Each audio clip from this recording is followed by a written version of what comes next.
much later on.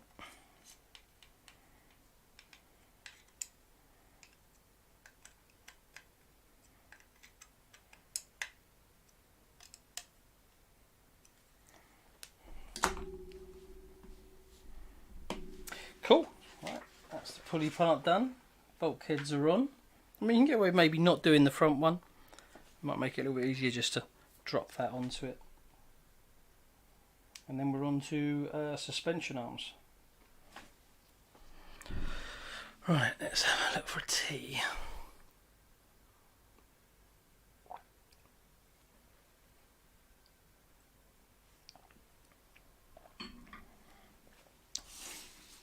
And that's going to be our next bag up here, which is bag number 3, and all these screws here.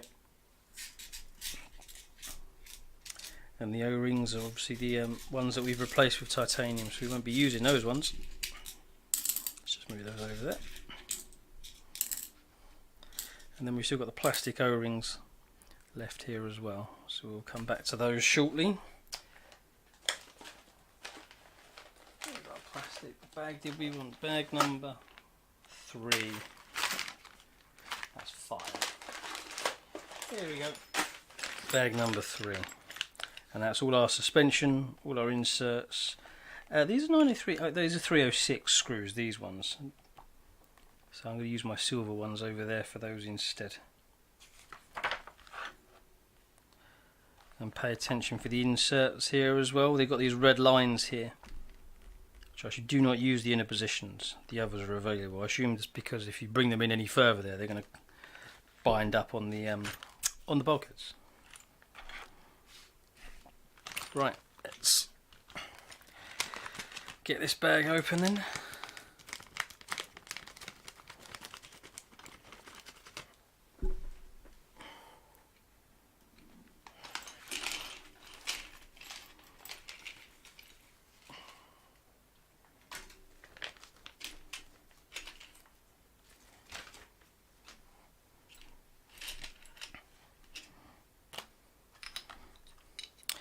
Different arms, they've all got these lower mount points on them as well, so you can mount the suspension higher or lower. That's covered later on in the manual, I believe, so we'll get to that when we get there. So the first thing we've got to do is set the droop screws and the screws as well for the shocks. We should have 4 wishbones here. Before I rock on with that part anyway, I'm just going to do this part. So just put the pin through there, and you can feel there's a bit of resistance there. So I'm just going to take the reamer and just push that through. There you go. There's not really much in that at all, actually. If I just check the pin on that as well now, it slides in nice and free and swings lovely. So I'm just going to do all of those quickly, just check them all. They'll probably all be about the same. They don't need much, they just need a little bit of work. And you can see there the pin, again, isn't quite free, which is quite normal. Take the reamer, go through there.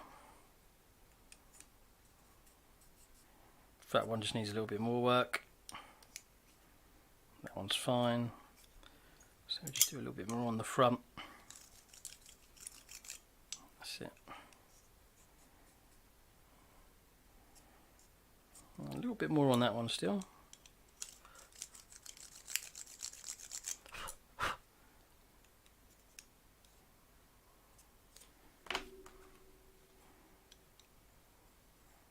You refill that one, that's tight.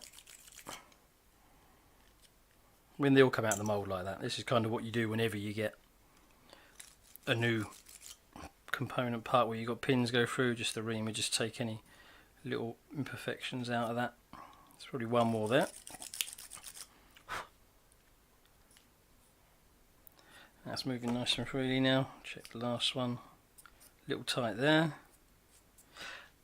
A little tight there.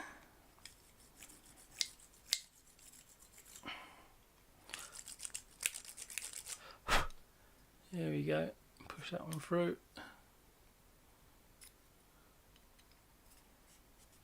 And same in there. That is lovely.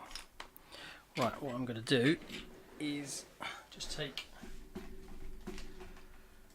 a very quick break. Just need to go and just go and put the kids to bed and go to the toilet.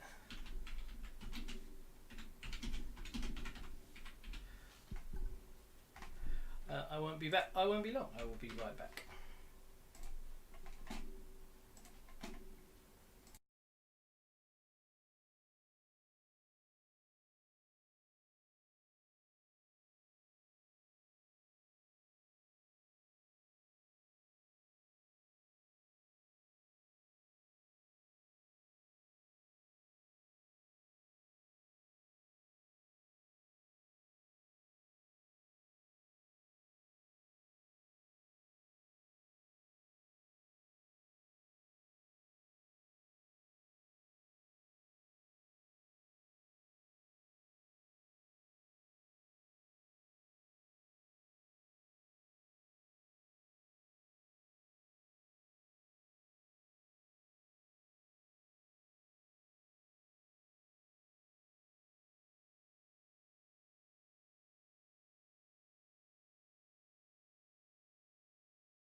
Okay, right, let's carry on. Get rid of the back in 5 minutes, because that's over. Right, so we've done our arms. Now we need to fit all our set screws for those. Where did I just put the bag which had? That's here.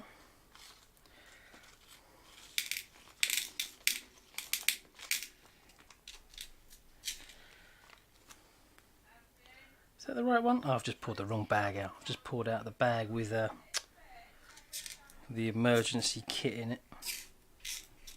I'll just move that one to the side. Paying attention, it was bag one that goes with bag 3 would be the right one, wouldn't it?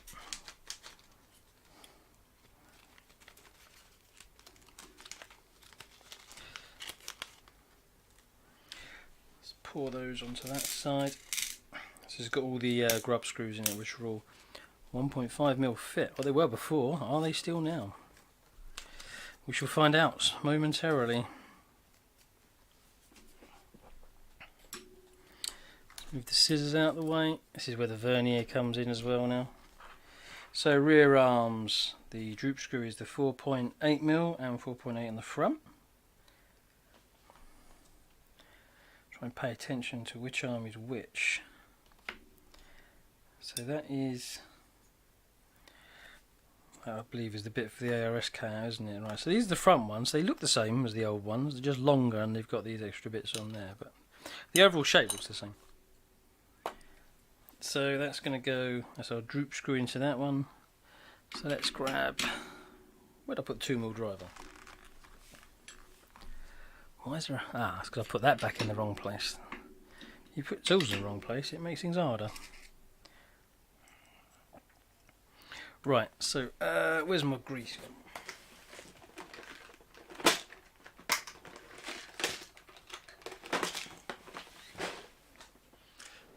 And just when we do this bit, I like to just use a very, very small amount, just to touch. This is moly grease, or graphite grease, just so it helps with the initial cut, because obviously these have never had anything in them before, and you need to make sure they go in square. So I'm just going to read the manual for a minute. If they go in on the piss, otherwise, right, and because the wishbone isn't actually as flat as it used to be, we're going to have to work around that as well. So there's my glass. Let's get that on there. Nice and straight. There we go. We are pushing through. Now it's a droop screw. It does have a setting that says 2.3 at the bottom on the vernier, so you could measure that. Measure that value there to be 2.3. But as we know, it's a droop screw. I'll settle that later on. It's not really that critical at this point in time. So let's just go through and do all these ones nice and quickly. Same again, I'm just going to touch a little bit, just from around the edge, not a lot, just a tiny amount. Just to release some of the tension as we screw these in. Put that there. Get her upright. Then we're going to turn that one through there.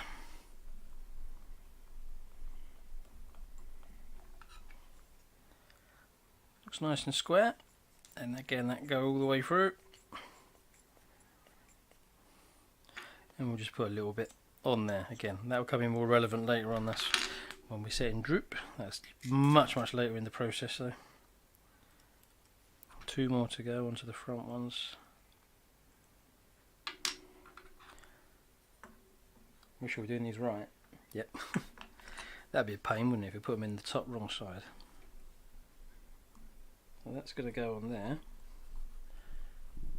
Tighten that one down.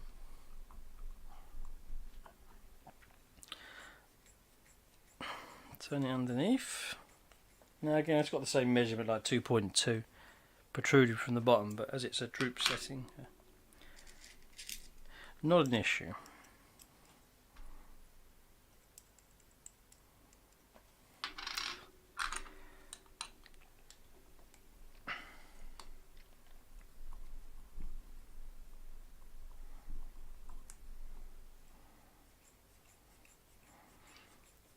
And last but not least, there we go, that one's through as well.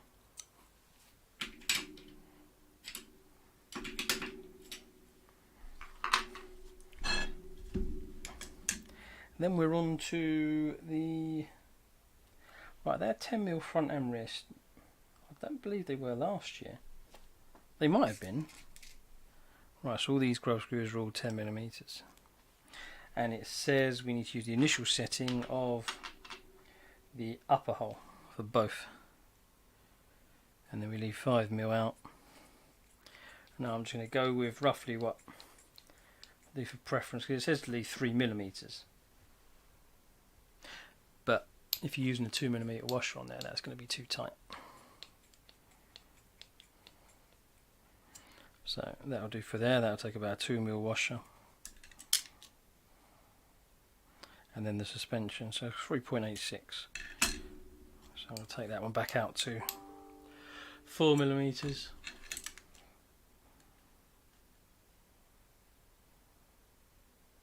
There you go, 4mm. That's what they're all going to be set to, 4mm.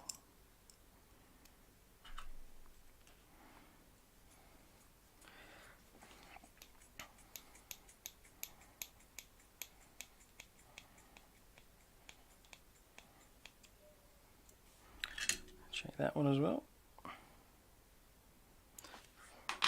I mean, these things don't need to be absolutely exact on this. What we'll try and get finished tonight is we'll get all the suspension hangers and everything like that on the car, and then the drive shafts and everything. We'll cover those in separate videos, and the shocks, because once we've kind of done all these parts and the plastics and the drivetrain, we can kind of see the major differences on the car,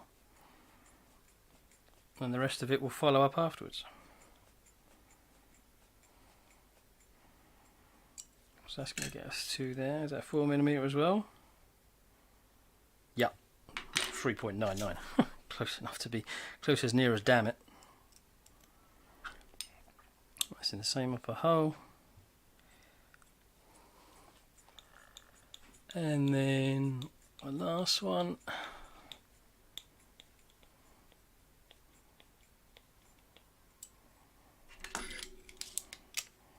Check that as well.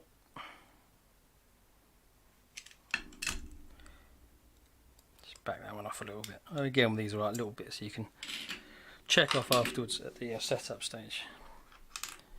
Let's get rid of the moly grease. We don't need that again, not until we get to drive shafts.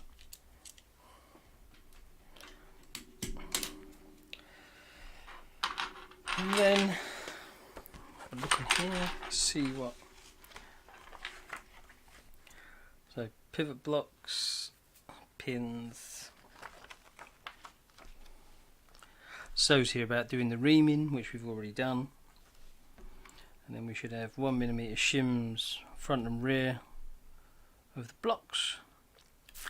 And the composite bushings to begin with, that's a 0, 0, 0 at the front.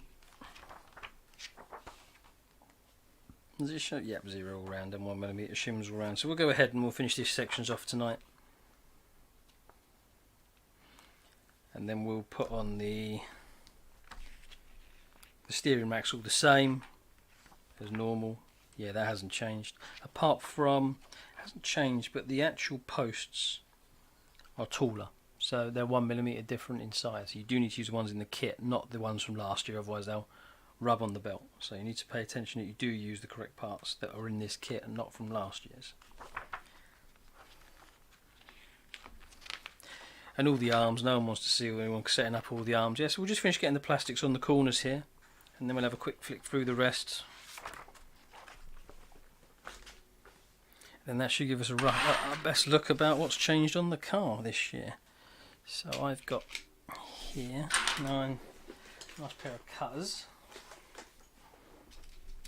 I use these Citadel side cutters because they're really sharp and they cut in lovely and tight to the edges here like that, you see.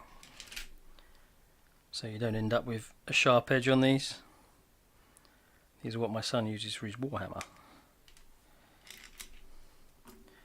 So we're going to go around and nip around quickly and just take all the it's all the neutral inserts is what the manual states, which is probably always the best way to start with the starting setup. So we've got 4 there.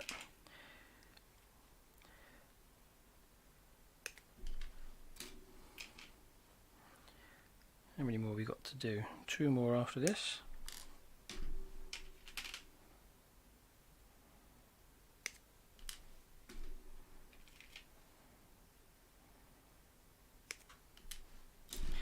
Right.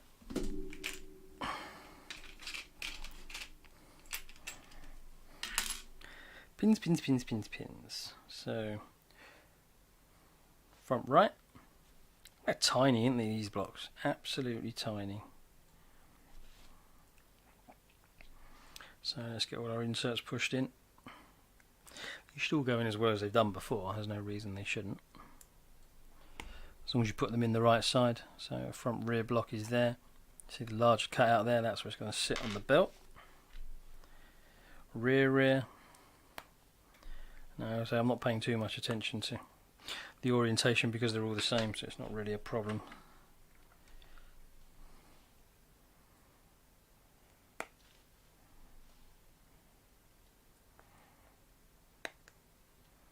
There we go. Now are these universal? Yes, they are. They're not different on either side. So I'm going to put these ones on the chassis, the rear front and the front rear, and then put the pins on and the spacers, and then we'll slide them on and just check everything's nice and free there, and I think that should probably do us for tonight. Just going to check the screw sizes, which is, I believe, M3 by 6. Yeah, M3x6 for the blocks. So I'm going to go back over to these screws over here. Just got a pile of parts, shift them there for the minute.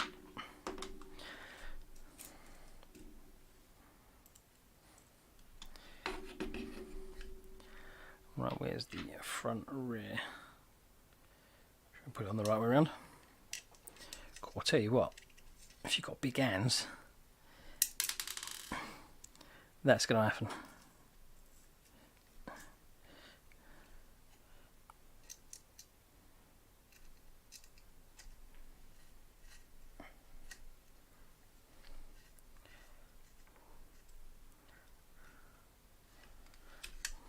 One.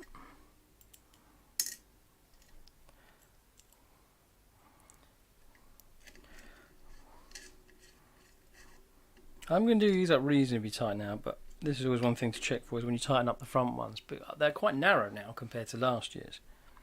Because when they were the wider ones here, when you tighten the front up, it can sometimes cause the block just to twist slightly inwards. And then it can also cause the suspension to bind. So you should be able to see down the car there. Just clears the block quite nicely. Yep, looks good.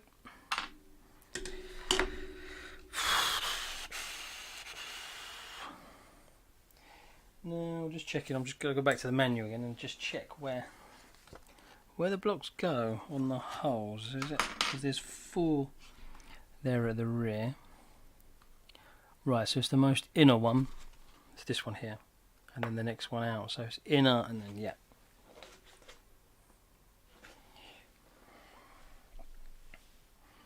That is right next to the belt. Literally right next to it. So that's going to go on there like that.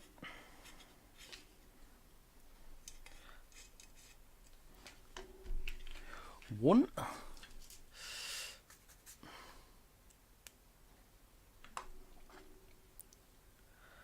And then through the double hold, so you can change the other blocks if you want to. Alex did say again on the video that they have actually tried them in both, and there is a application for both still. Just looking down the back, see where that goes.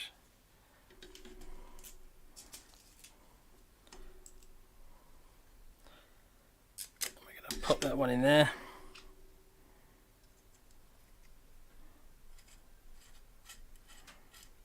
No, have I done that wrong? Yeah. So what we've done there is, just notice I was putting it in, is I put the insert in the wrong side.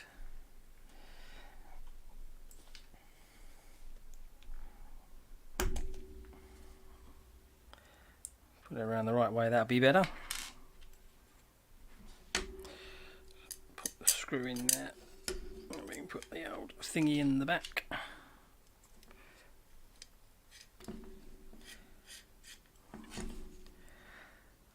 Right, there we go, one. And we'll get on to the next screw. These ones again, because they're not joined specifically across from each other, you can tighten these ones right down. They've got no bearing on anything else on the car right now.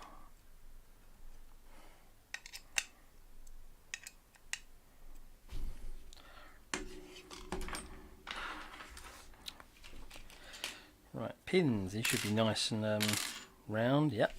I mean, there's no reason they're not going to be, is there? Absolutely brand new out of the factory. Yeah, nothing wrong with them at all. So I'm going to slide that one in there. Cool, they're half going tight next to the bulkheads. There's not a huge amount of room in there. Really isn't a huge amount of room at all. How does it say to fit these then? I'm wondering if you just fit them the same way as before. You know, you kind of put the pin there and then...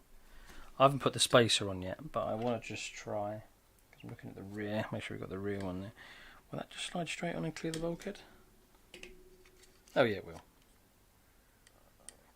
Oh, it's close, but it clears it quite clearly. Very tight.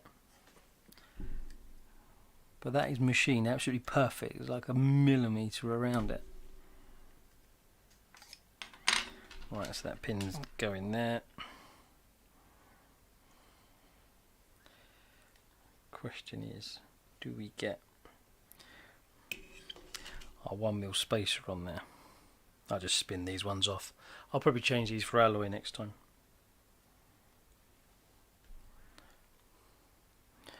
One, two, three, 4.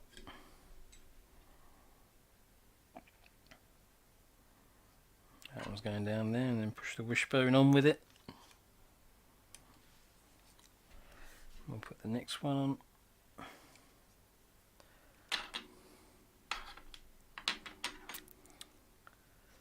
Then we're going to slide that down there. Put the 1mm spacer on the rear. And we want our rear block.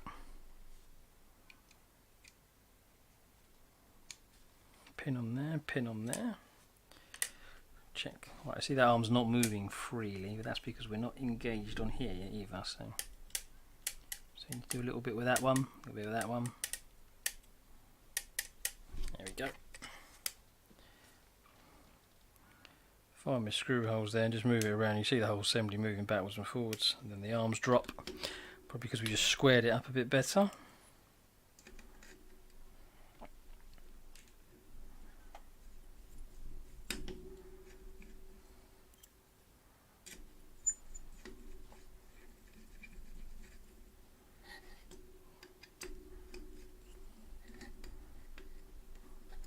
Tighten those ones up. I'm just going to flip her over. Check we're all good.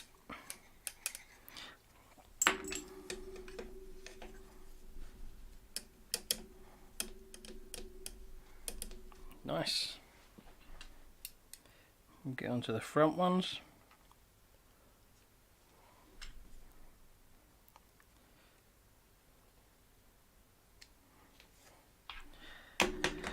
More spacers. Should be 2 more of these. What is the time now? 9:30.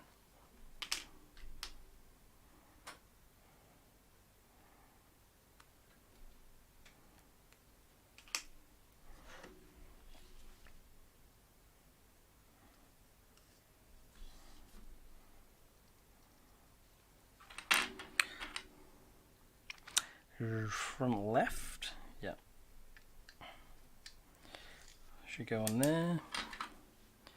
Front right on top of the spacer.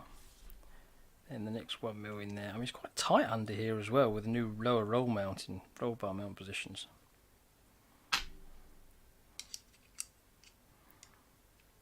Just going to lift that one there and there. Just check what we're going pushing against. Seems to be okay. There she goes.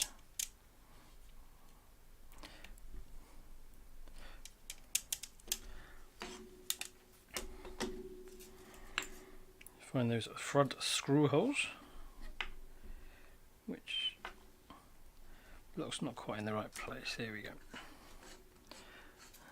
Again, they're just tighten straight up, nice and easy, finger tight. We'll just give that a little turn there and a little turn there as well. Check the rear one. Check the rear one. And there we go. Right, so we've got the running gear on. We've got a nice, lovely free drivetrain on there. A little bit of orange for our fan mounts, a little bit of orange for our cams. And then let's have a look in the manual and see what's different going forward. So I haven't tried to fit the top deck yet. That looks like it could be a challenge in its own right. So what's really different? I think the rest of it's conventional after this.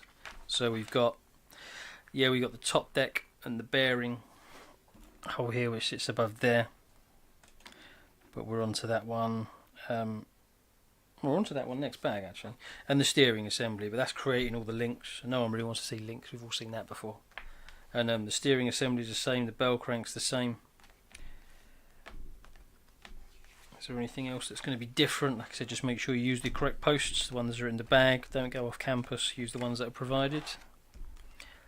Servo saver or horn, depending on your preference. top deck and stiffener, and then we've got our top deck flex settings. Let's have a look at those together. So our soft is not connected to this deck. Then the medium is the bearing in there in the middle, so it allows it to flex from side to side, and then the stiff will lock the back in and make the car a bit easier to drive. And then after that we're on to the same plastic, so it's the same C-hub.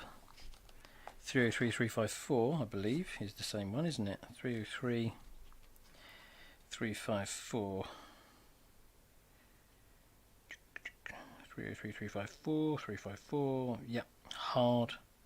And then we should have the hard steering block again, which is the same previous car. And the V2 hub as well, yep, all the same. And then it's the same drive shafts, so you got the 51mm and the 50mm. And hubs, so that's all the same as a standard 20 car. There's nothing that's really different about any of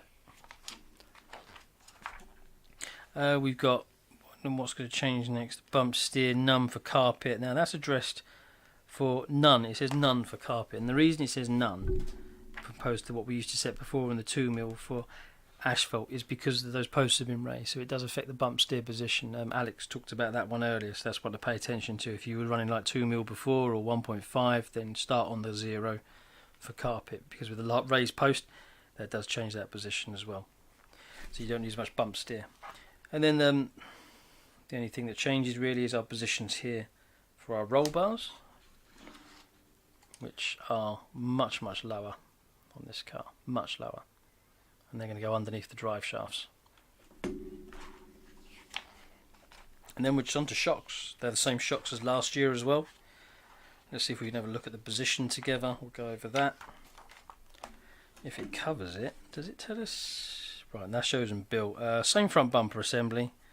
You've got the same fat bumper as well, so you've got the position to move the body post front or backwards. If you use the spacer on the rear and the middle one here, then you can go forwards or backwards by using the insert or without the insert, and then changing the front to the eccentric body posts. I use the adjustable body stops, very nice little setting. And then it talks down here about our initial settings for our shocks, the SLP tower, so that's a taller graphite if you're going to run the longer shocks. Now what I will actually ask the question is, can you use the longer shocks with the lower mounting positions on the wishbones on the existing towers, or do you need to change the towers as well? In fact, we can look at that very quickly, because right here I have a long shock that have come off the other car. So if that goes there and that goes there, very scientific this. I'm not sure you can do this, but if I put that there and that there, oh, that puts a very short pack. I suppose, yeah, they'll go on, but I don't think they probably should.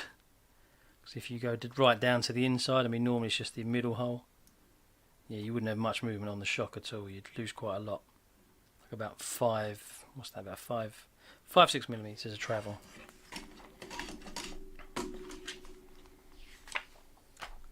And then it's on to the electrics, which I shall show later on. But we'll do a separate video for doing the drive shaft build, and probably a separate video for the shocks as well, because then you don't have to watch through the whole of this. And then that will take us to the end, so we'll finish that off. Let's have a look at how the top deck goes on. It looks challenging, doesn't it? Oh, so maybe slide through like that. I suppose actually easier with it because the motor's there, so compared to how fiddly it was on the other car. Is this correct? Here we go. Yeah, haven't needed to force that at all. That's gone straight in. Let's pinch the drive belt under there, so we'll just lift that back.